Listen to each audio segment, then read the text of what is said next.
The letter felt wrong. Zaccaria Contarini, the Venetian ambassador in Milan, held it in his hands in the spring of 1452. The parchment was right. The seal of the Doge, Francesco Foscari, was perfect. But the words were too simple, too clear. For 20 years, Venice had been at war with Milan. Peace talks were a fragile, sputtering candle in a storm.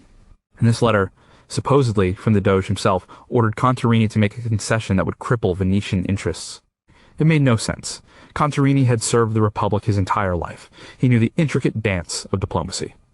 He knew the mind of the Doge and the cold calculation of the Council of Ten, the true power in Venice.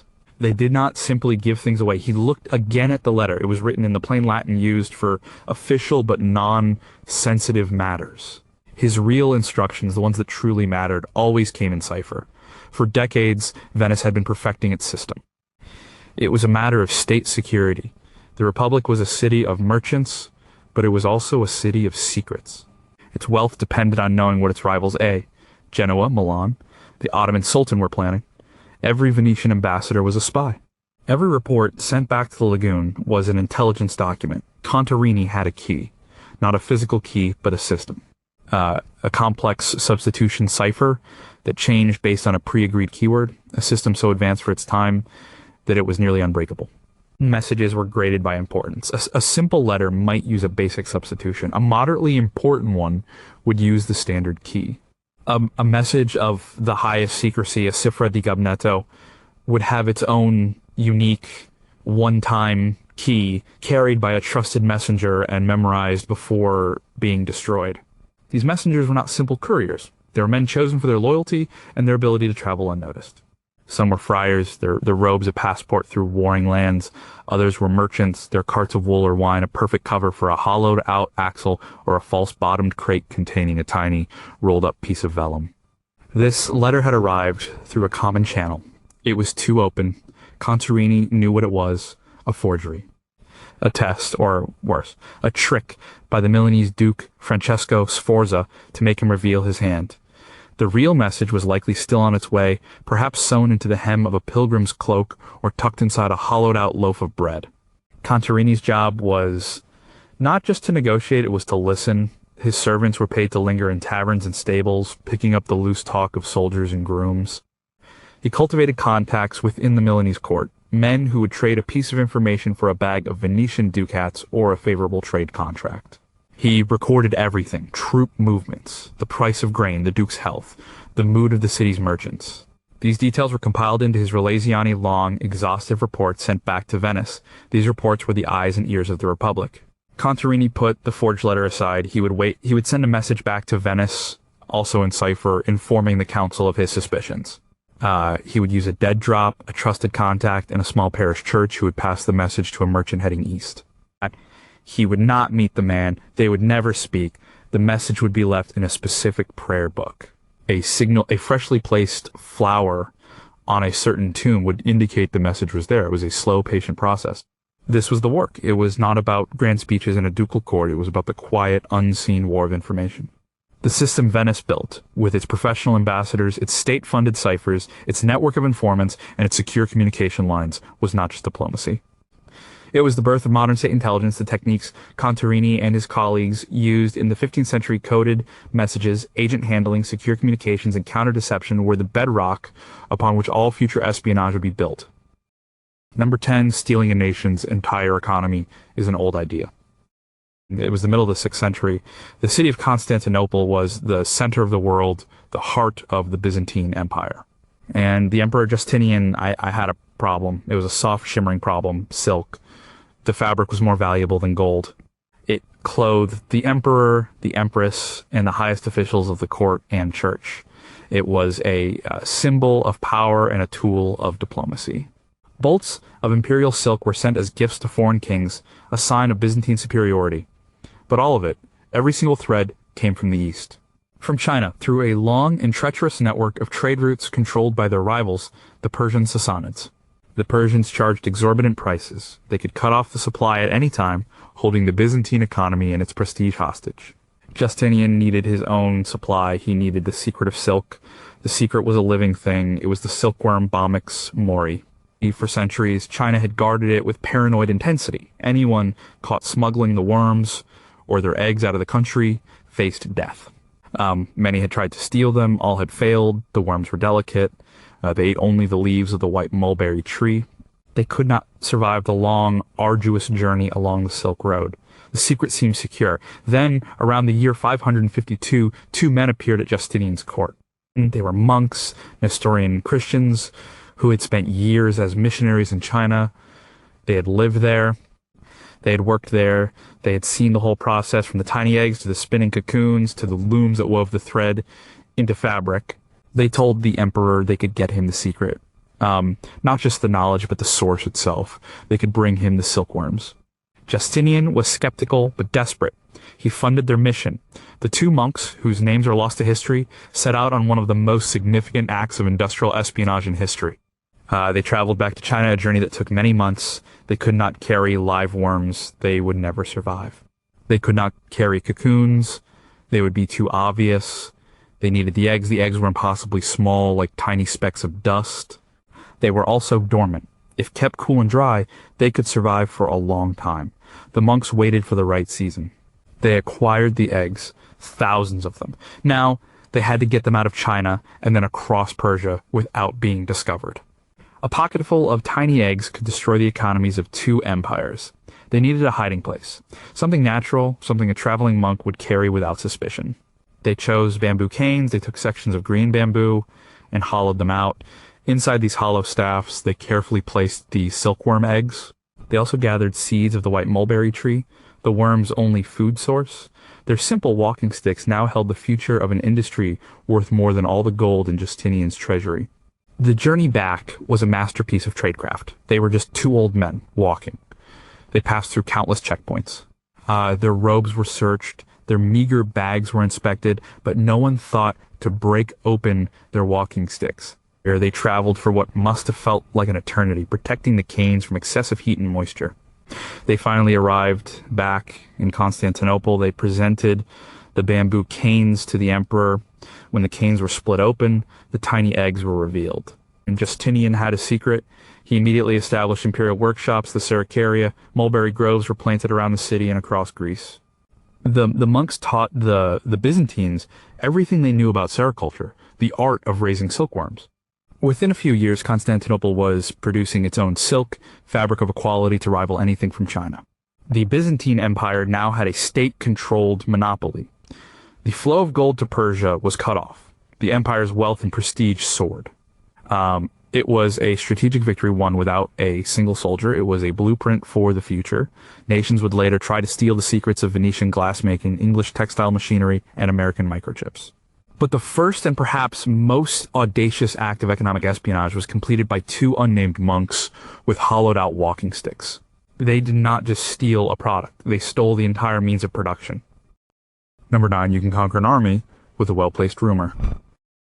In the winter of 1241, the Kingdom of Hungary was gripped by fear. Terrifying rumors were sweeping in from the east, carried by desperate Cuman refugees and the occasional lucky survivor. They spoke of an enemy unlike any seen before. The Mongols.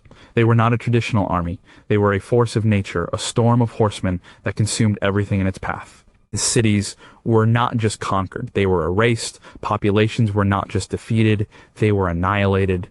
The stories were of pyramids of skulls, of rivers turned red, and the numbers were impossible. The refugees spoke of an army of 500,000 men, a tide of humanity that could not be stopped. King Bela IV of Hungary listened to these stories. He tried to prepare. He sent letters to the Pope and the Holy Roman Emperor begging for aid. But his own barons were complacent. They saw the Cumans, whom the king had granted asylum, as the real threat.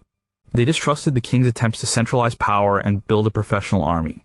They did not believe the stories. They were just campfire tales, exaggerated to extract pity and money from the king.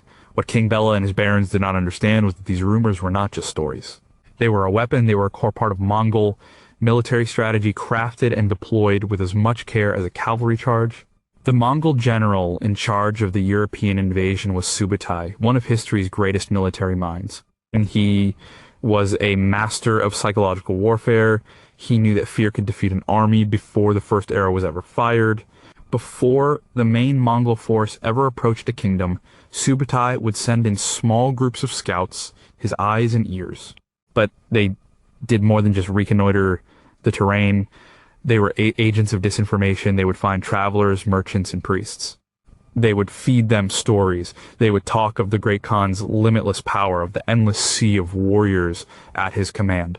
They would deliberately exaggerate their own numbers, doubling or tripling them.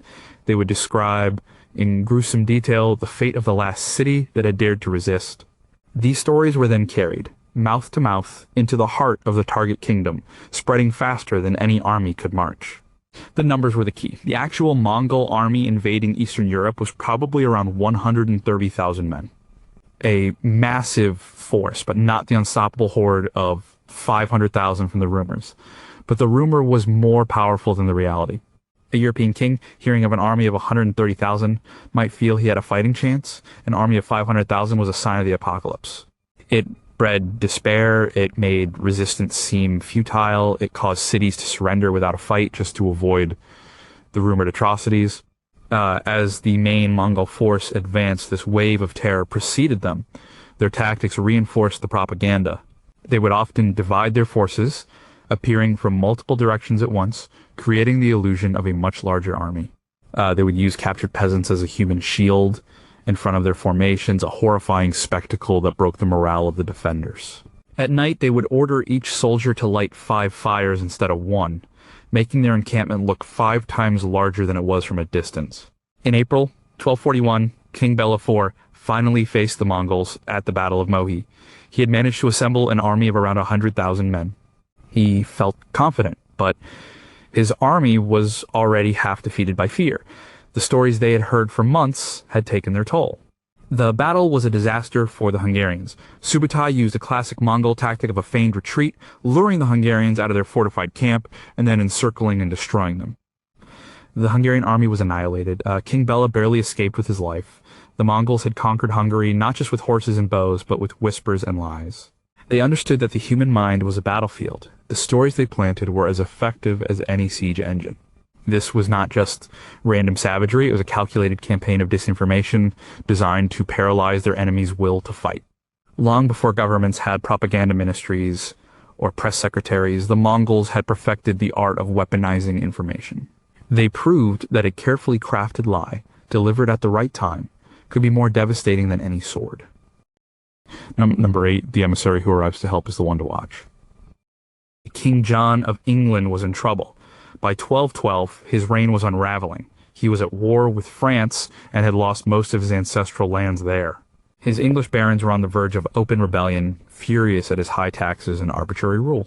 And worst of all, he was in a bitter feud with the most powerful man in Europe, Pope Innocent III. The dispute was over who should be the Archbishop of Canterbury, and John had refused to accept the Pope's candidate. In response, the Pope had placed all of England under an interdict. For years, there had been no church services, no baptisms, no Christian burials. The people were terrified they were all damned. Then, the Pope excommunicated John himself, effectively declaring him an outlaw king whom any good Christian could overthrow. The Pope was even threatening to sanction a French invasion of England to depose him. John was isolated, hated by his people, and facing enemies on all sides. It was at this low point that a man named Pandulf Verrocchio arrived in England. Pandulf was a papal legate, a special envoy sent by the Pope. His official mission was to negotiate a peaceful end to the dispute. He presented himself as a mediator, a neutral party, who wanted to help John save his crown and his soul. And he was calm, reasonable, and persuasive. He was also a ruthlessly effective intelligence operative and agent of influence. His real mission was not to help John, but to break him completely and turn England into a vassal state of the papacy. And Pandulf was a master of intelligence gathering. He didn't just stay at court, he traveled the country. He met with bishops, abbots, and priests, men loyal to Rome who could tell him the true mood of the country. He met secretly with the rebellious barons. He learned the exact state of John's finances, the number of knights he could muster, and the low morale of his troops. He built a complete intelligence picture of John's desperate situation. He knew every weakness, every point of leverage. He then began his psychological campaign against the king. In their meetings, he would calmly lay out the facts. And he would talk about the power of the French army gathering across the Channel. He would mention the specific English barons who were ready to join the French the moment they landed. He wasn't threatening John. He was advising him. He was showing the king with cold, hard intelligence that his position was hopeless. He painted a picture of utter ruin. Then, having dismantled the king's confidence, Pandulf offered him a way out. A brilliant, humiliating way out. He proposed that John should not just make peace with the church, he should surrender the entire kingdom of England to the Pope. He would then receive it back as a fiefdom. John would no longer be a sovereign king, he would be the Pope's vassal. He would have to pay an annual tribute to Rome. In return, the Pope would lift the interdict and the excommunication. And, most importantly, he would forbid the French from invading. England would become a papal territory, and the Pope would be obligated to protect his new subject. You know, it was an audacious proposal. John would save his skin, but at the cost of his kingdom's sovereignty. But Pandulf had played his hand perfectly. He had spent months subtly influencing the king, isolating him, feeding him carefully selected intelligence, and magnifying his fears. He had made total submission seem like the only rational choice. In May 1213, at a church near Dover, King John knelt before Pandulf Verrocchio. He formally surrendered his crown and his kingdom. He received them back as a servant of the Pope. Pandulf had achieved a total political victory without a single army. He had functioned as a modern agent of influence. He had embedded himself within a rival power structure. He gathered intelligence, identified weaknesses, and used that information to manipulate the head of state into making a decision that served the interests of his own masters. He arrived as a peacemaker and left as a conqueror. His story shows how an emissary, an ambassador, or an advisor can be the most dangerous kind of agent, the one who doesn't use a dagger or poison, but whispers an advice to steer the ship of state onto the rocks. Number 7. A secret is only safe if the language itself is a secret. The courts of 15th century Italy were a nest of intrigue. The city-states Venice, Milan, Florence, the Papal States were in a constant state of shifting alliances and simmering conflict. Wars were fought not only on the battlefield, but in the back rooms of palaces. Information was the most valuable currency. A captured letter could mean the difference between victory and defeat. Every prince and every republic employed secretaries to write their letters. And every prince and every republic employed cipher clerks to scramble them.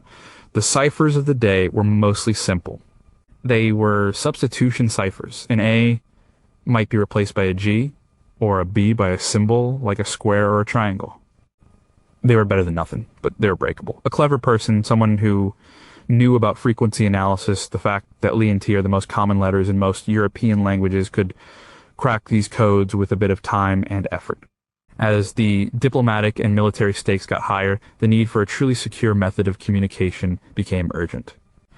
Into this world came a man named Leon Battista Alberti. Alberti was a true Renaissance man. He was an architect, a painter, a poet, and a philosopher. He was not a spy or a soldier, but he had a brilliant analytical mind, and he was fascinated by puzzles. Around 1467, he was working in the Vatican, the heart of a massive diplomatic network. He saw the constant flow of coded messages and understood their vulnerabilities. He decided to build a better system. He wrote a treatise, De Ciphris on Ciphers, which would become a foundational text in the history of cryptography. In it, he described an invention. It was a physical device, a tool for creating an unbreakable code. It consisted of 2 concentric copper discs. The larger outer disc was fixed. Around its edge were the capital letters of the alphabet in their normal order, along with the numbers 1 through 4. The smaller inner disc could rotate. It had the lowercase letters of the alphabet in a mixed random order. This was the Alberti cipher disk. Here's how it worked. The sender and the receiver would agree on a key, a single letter on the outer disk. For example, G. The sender would rotate the inner disk so that a specific lowercase letter, sake, was lined up with the G on the outer ring. This was the starting position. To encrypt the first letter of the message, for instance, an H, he would find H on the inner disk and write down the letter it corresponded to on the outer disk. But here is Alberti's genius. This was not a simple one-for-one substitution. After encrypting a few letters, the sender would insert a special character into the message one of the numbers, say 3. This was a signal to the receiver. When the receiver saw the 3, he would rotate his inner disk to a new pre-agreed position.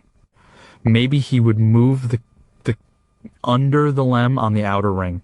Now, the entire cipher alphabet had changed, and Heiji would no longer encrypt to the same letter it did before. The sender would do this every few words. This was a revolutionary concept. It was the first polyalphabetic cipher. Instead of one secret alphabet, the message used many different alphabets, switching between them throughout the text. This completely defeated frequency analysis. You could count all the letters in the coded message, but the statistics would be flat and meaningless. The code could not be broken by the methods of the day. Alberti's disk was the direct ancestor of all modern cryptography. The idea of using a key to set a machine and then having that machine constantly change the encryption parameters is the fundamental principle behind the German Enigma machine in the 20th century. And the concept of a constantly shifting multi-alphabetical cipher is the basis for the complex algorithms that protect our digital information today. Alberti, the artist and architect, created a tool of information warfare that was 400 years ahead of its time. He understood that to protect a secret, you could not just hide your words. You had to hide the very system that gave them meaning. Number 6, the walls have always had ears. In the rugged northeast of Scotland stands Castle Fraser. It is a formidable stone tower built to withstand a siege. But like many castles of its time, its most clever defenses were not on the outside, but built into its very walls. In the Great Hall, where the laird would entertain his guests, his allies, and his potential rivals, there is a small, unassuming grate in the ceiling. It looks like a simple ventilation opening. It is not. It is the end of a hidden channel, a secret listening post. Directly above it, in the laird's own bedchamber, is a concealed closet. Inside this tiny room, a person could sit in darkness and hear every word spoken in the hall below. Every whispered promise, every drunken boast, every secret plot. It was known as the laird's lug. This was not a unique feature. All across Europe, from the great halls of England to the palaces of Spain, architects built secret passages, hidden peepholes, and listening tubes into the fabric of their castles. The age-old warning, "The walls have ears," was a literal truth. Imagine the scene in the mid-16th century. The Laird of Fraser is hosting a banquet. The hall is filled with neighboring clan chiefs. They are his allies, for now. But loyalty in the Scottish Highlands was a fluid thing. A friend one day could be a rival the next, scheming to seize land or shift allegiance to a more powerful patron. The wine flows freely. The Laird laughs and jokes with his guests, playing the part of the generous host. But at some point he excuses himself. He slips away to his chamber above. While his guests believe he has retired for the night, he is in the Laird's lug, listening. Down below, the conversation changes. The Laird's absence loosens tongues. Two of his guests, their heads close together, begin to talk. They speak of a secret pact they are making with a rival clan. They discuss a cattle raid. They are planning on Fraserland. They mock the Laird's supposed weakness. Every word travels up the stone-lined channel into the Laird's ear. He does not get an intelligence report days later from a servant. He gets the raw, unfiltered truth in real time. The next morning, when the Laird meets his treacherous guests, his face betrays nothing, but he knows. He has the ultimate advantage. He can move his cattle, he can set an ambush, he can preempt their betrayal. This form of surveillance was a standard tool of statecraft for medieval and Renaissance rulers. King Henry VIII of England had a network of secret passages built into Hampton Court Palace, allowing him to move about unseen and overhear conversations. Catherine de' Medici of France was said to have an entire system of listening tubes installed in the Louvre, allowing her to spy on the private conversations of courtiers. These were not just architectural quirks, they were instruments of power. They allowed a ruler to maintain control, to uncover plots before they could hatch, and to know what people truly thought, not just what they said to his face. The principle is identical to modern electronic surveillance. The Laird's lug is a low-tech version of a hidden microphone or a bug. The secret passages are the physical equivalent of a hidden camera. The goal is the same: to gain access to private conversations and secrets without the target's knowledge. The technology has changed from stone channels to sophisticated electronics, but the fundamental technique of covert surveillance has not. A medieval laird sitting in a dark closet and a modern intelligence analyst listening to a wiretap are engaged in the exact same act. They are both trying to turn a private space into a source of secret information. The walls have always had ears. We just got better at hiding the microphones. Number 5, the best agent is the one you never suspect. For centuries, the great maritime republics of Italy, Venice, Genoa, Pisa vied for control of the lucrative trade routes to the east. The spices, silks, and other luxuries that flowed from Asia into Europe were worth fortunes. The Mamluk Sultanate, based in Egypt, was the gatekeeper. All trade from the Indian Ocean came through their ports like Alexandria. To succeed, a merchant republic needed more than good ships and brave sailors. It needed intelligence. It needed to know the political situation in Cairo, the stability of the Sultan's rule, the movements of rival Genoese ships, the prices in the spice markets of Alexandria. This kind of intelligence could not be gathered by a visiting diplomat. It required a deep, long-term presence. It required a different kind of agent, the sleeper agent, a person sent to live in a foreign land not for a mission of weeks or months, but for years, even decades. Their job was not to commit a single act of espionage, but to become part of the very fabric of the society they were spying on. Let us imagine a man, we can call him Niccolo. He is a young man from a minor merchant family in Venice in the early 14th century. He is recruited by the Council of Ten. His mission: go to Alexandria and become an Egyptian merchant. He is given enough capital to start a small business. He travels to Egypt, not as a Venetian official, but as just another ambitious Italian seeking his fortune. For the first few years, Niccolo does nothing but build his cover. He learns to speak Arabic fluently, not just the language of the markets, but the language of the court. He adopts local customs, he dresses like a local merchant, he deals in spices and textiles. He is careful, honest in his dealings, and slowly builds a reputation. He makes friends, he becomes a familiar face in the city's souks and caravanserai. He is no longer seen as a foreigner, but as one of the many cogs in the great commercial machine of Alexandria. His reports back to Venice are infrequent at first. They are sent via trusted ship captains, hidden in bales of cotton or barrels of olives. The messages are written in a complex cipher. They are not dramatic. They are simple observations. The name of a new port official. A rumor about a coming tax increase. The arrival of a large shipment of pepper from India. Small details. But over years, these details build a mosaic. The Council of Ten begins to see a clearer picture of Mamluk Egypt than any of their rivals. After a decade, Niccolo is a success. His business has grown. He is wealthy. He has access. He is invited to the homes of powerful Mamluk officials. They do not see him as a Venetian spy. They see him as a successful local businessman, a man who understands their world. In their conversations, they talk freely. They complain about the Sultan. They discuss court politics. They mention the state of the treasury or the readiness of the fleet. Niccolo listens. He never asks direct questions. He just pays attention. And then, one day, a crisis. Venice is planning a naval campaign. They need to know the strength of the Mamluk fleet in Alexandria. A normal spy would have to risk his life trying to get near the heavily guarded harbor. Niccolo does not. He simply has a friendly dinner with a port administrator he has known for 15 years. Over wine, he casually mentions the rising cost of timber for ship repairs. The administrator, eager to show off his knowledge, complains about the budget and mentions exactly how many ships are seaworthy and how many are waiting for new masts. The information is priceless. Niccolo passes it back to Venice. The Venetian fleet, armed with this perfect intelligence, can now plan its attack with confidence. Niccolo might live his entire life in Alexandria. He might never see Venice again. His work is silent, patient, and lonely. He is the ultimate long-term asset. This model of deep infiltration was used by many medieval powers. The Byzantines sent agents to live for years in the courts of their enemies. The Italian republics perfected it for commercial and political gain. It is the same strategy used by modern intelligence agencies when they place an agent in a foreign country for a decade or more, waiting for the day when their unique access will provide a single, crucial piece of information. The sleeper agent's greatest weapon is time, and their greatest defense is the life they build as a mask. Number 4, the safest place to meet is nowhere.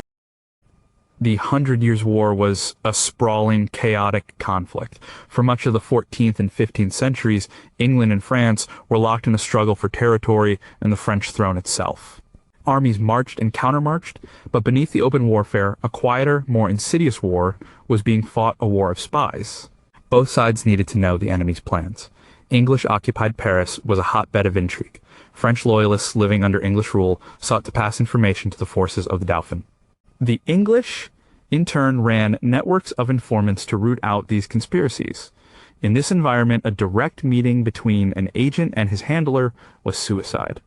To be seen talking to a known enemy agent was a death sentence. A new method was needed to pass messages securely, in a way for two people to exchange information without ever having to meet. This necessity led to the development of the dead drop. Consider a French agent in Paris in the 1430s. Let's call him Jean, a stonemason working on the restoration of a church. He has vital information the English are moving a large shipment of silver to pay their troops. The silver will be lightly guarded. It is a perfect target for a French ambush. But how does he get this information to his contact, a woman who sells produce in the market and who has a cousin among the Dauphin soldiers? Jean cannot walk up to her market stall. He is known in the neighborhood. Someone would notice, so they use a system. Their dead drop location is a small, rarely visited chapel on the outskirts of the city. Inside, behind the altar, there is a loose stone in the wall. This is the letterbox. The system needs signals. They cannot just go to the chapel every day. That would create a pattern and attract attention.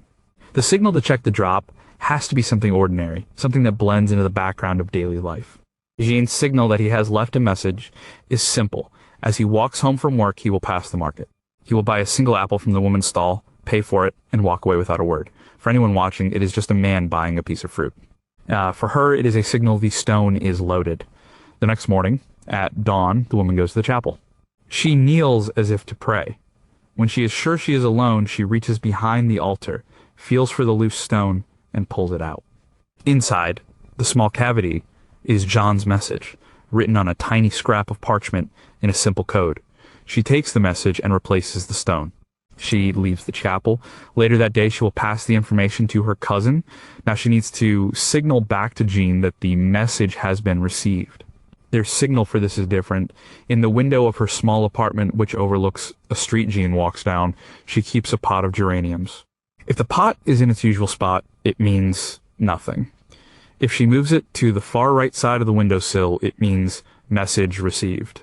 When Jean walks past and sees the flower pot is moved, he knows his message is safe and he can destroy any notes or materials related to it. This simple, elegant system allowed information to flow without any direct contact between the agents. It broke the chain of communication that counterintelligence services look for. If Jean were captured and interrogated, he could not identify his contact. He has never spoken to her about their work. He only knows her as the woman who sells apples. If she were captured, she would not know his name, only that he is a stonemason who buys a single apple. The dead drop, in its countless variations of a hollowed out book in a library, a crack in a specific tombstone, a magnetic box attached to the underside of a bridgehead, became a fundamental technique of espionage. From the conspirators of medieval Paris to the Cold War spies of Berlin and Moscow, the principle has remained exactly the same. It is the art of communicating through inanimate objects, creating a silent, invisible conversation that can change the course of a war. Number 3. The most effective attack is the one your enemy never sees coming. On the morning of Friday, October 13th, 1307, a coordinated operation of stunning efficiency was launched across the entire Kingdom of France. At dawn, agents of King Philip IV, known as Philip the Fair, moved simultaneously in cities, towns, and remote country manors. They hammered on the doors of the preceptories of the Knights Templar, the wealthiest and most powerful military order in Christendom. They arrested every Templar they could find, from the Grand Master Jacques de Molay in Paris down to the lowest-ranking brothers in provincial outposts. They seized the order's lands, its castles, and, most importantly, its vast treasury. In a single day, an organization that had been a dominant force in Europe for nearly 200 years was effectively decapitated. This was not a simple police action. It was a masterpiece of counterintelligence and covert planning, orchestrated by one man, Guillaume de Nogaret, King Philip's chief minister and keeper of the seal. Philip wanted the Templars' wealth to fund his wars and consolidate his power, but the Templars were a formidable opponent. They were a multinational corporation with their own army loyal only to the Pope. A direct, open attack would be difficult and could provoke a civil war or a crisis with the papacy. The Templars had to be eliminated through stealth and surprise. For several years leading up to 1307, Nogaret ran a quiet, systematic intelligence campaign against the order. His agents infiltrated the Templars' ranks. These were not knights, but lay servants, clerks, and artisans who worked on Templar estates. They were the eyes and ears inside. They reported on the order's routines, its command structure, its financial dealings, and its internal security measures. Nogaret was looking for weaknesses. He was also looking for dirt. His agents gathered rumors and tales of the Templars' secret initiation ceremonies. These stories of spitting on the cross and denying Christ were likely exaggerated or misunderstood, but they were exactly what Nogaret needed. He was building a case, a pretext for the attack. The most critical part of Nogaret's plan was counterintelligence. He had to ensure that the Templars had no idea what was coming. The order had its own intelligence network. They had friends and sympathizers in every level of French society, including the royal court itself. A single leak could have compromised the entire operation. If the Templars had gotten wind of the plan, they could have fortified their castles, moved their treasure, and appealed to the Pope for protection. Nogaret's operation was a model of compartmentalization. Only a tiny handful of Philip's most trusted officials knew the full scope of the plan. The royal bailiffs and seneschals across France who would carry out the arrests received their orders sealed. They were instructed not to open them until the night of October 12th. The orders themselves were clear and direct: arrest all the Templars in their district at dawn, use any means necessary, and seize all property in the king's name.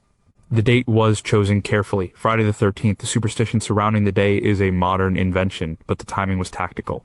It ensured that agents across a large kingdom could act on the same morning. The success of the operation was total. The Templars were caught completely by surprise. There was almost no resistance. They had no time to coordinate a defense or hide their assets.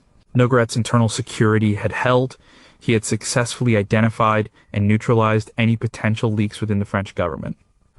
He had kept one of the biggest secrets in medieval history. The arrests were just the beginning of the Templars' destruction. But the initial blow on October 13th was the decisive one. It was a demonstration of the power of a centralized state to use intelligence and secrecy to eliminate an internal rival.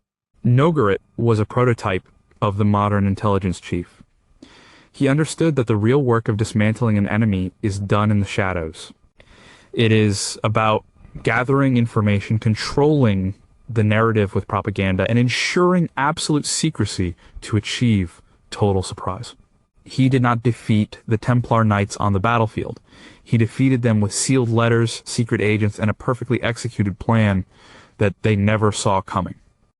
Number 2, a personal relationship can topple a kingdom.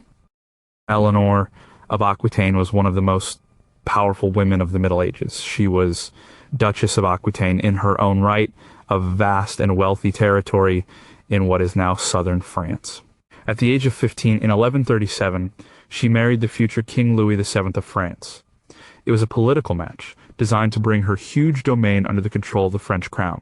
Eleanor was beautiful, intelligent, and fiercely independent. Louis was pious, monkish, and ill-suited to his vibrant young wife.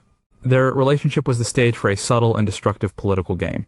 In 1147, Eleanor insisted on accompanying Louis on the Second Crusade. This was highly unusual for a queen. In the Crusader city of Antioch, she was reunited with her uncle Raymond of Poitiers, who was the ruling prince. Raymond was a charismatic and worldly man, very different from Eleanor's stern husband. The two of them, uncle and niece, got on famously. They spent long hours in private conversation, speaking in their native Occitan tongue, which Louis did not understand. They were seen laughing together, sharing stories of their homeland. To the grim, suspicious French barons and clergy in Louis's entourage, this close public friendship was scandalous. Rumors began to fly. They were not just friends, the whispers said. They were lovers. And their private talks were not just family gossip. They were plotting. Raymond wanted Louis to attack a different city than the one planned, a move that would benefit Antioch but not the overall goal of the crusade. Eleanor openly supported her uncle's strategy, directly contradicting her husband, the king, in a council of war. This was a public humiliation for Louis. His wife was siding with another man against him. The rumors of an affair, whether true or not, became a potent political weapon. They undermined the king's authority. How could he command a great army when he could not command his own wife? The French nobles used the scandal to isolate Eleanor and pressure the king. Louis, enraged and jealous, put Eleanor under guard and dragged her away from Antioch, forcing her to continue on the crusade with him. The military campaign was a dismal failure. The damage was done. The relationship between Eleanor and Louis was shattered beyond repair. The Antioch incident was the final straw. It was not just a personal betrayal, it was seen as a political one. Eleanor had placed her own and her family's interests above those of the French kingdom. Upon their return to France, the process to annul their marriage began. In 1152, the marriage was dissolved on the grounds of consanguinity. They were distant cousins. This was a common legal fiction used to end royal marriages that had broken down. The political fallout was immediate and catastrophic for France. Eleanor was once again the independent Duchess of Aquitaine. Just 2 months after the annulment, she married Henry Plantagenet, the Duke of Normandy, and soon to be King Henry II of England. Her vast lands in France were no longer tied to the French crown, but to its greatest rival, England. A third of modern France was now under English control, setting the stage for centuries of conflict. Abilene in Antioch is a perfect medieval example of how personal relationships, scandal, and what we might call compromat can be used as tools of statecraft. The French barons who disliked Eleanor's influence weaponized the rumors of her affair with Raymond. They used the perception of infidelity to drive a wedge between her and the king, to weaken the king's position, and ultimately to achieve their political goal of removing her from the French court. It was a kind of honey trap in reverse, where the target's own relationship was used against them.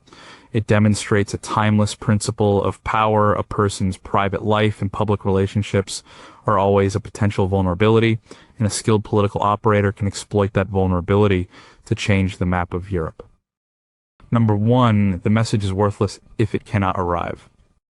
In the 13th century, the Mongol Empire was the largest contiguous land empire in history. It stretched from the Pacific Ocean to the borders of Europe. A decree issued by the Great Khan in the capital city of Karakorum had to be obeyed by a governor thousands of miles away in Persia or Russia. But how could a single ruler control such a vast territory? The answer was not just a powerful army. It was an information network of unparalleled speed and efficiency. It was called the Yam. The Yam was the nervous system of the Mongol Empire. It was a massive state-sponsored courier system, a kind of medieval Federal Express. Its creator, Genghis Khan, understood that speed was power. To hold his empire together, he needed to be able to send messages and receive intelligence faster than anyone else. The Yam was his solution. Imagine a rider, let's call him Altan, carrying an urgent message from the Great Khan. The message is on a scroll, tucked into a leather pouch. But Altan's most important possession is a small metal tablet, a paisa, that hangs around his neck. This is his identification and his authority. The paisa grants him the right to use the Yam. It means he is on the Khan's business, and anyone who hinders him will face a swift and terrible death.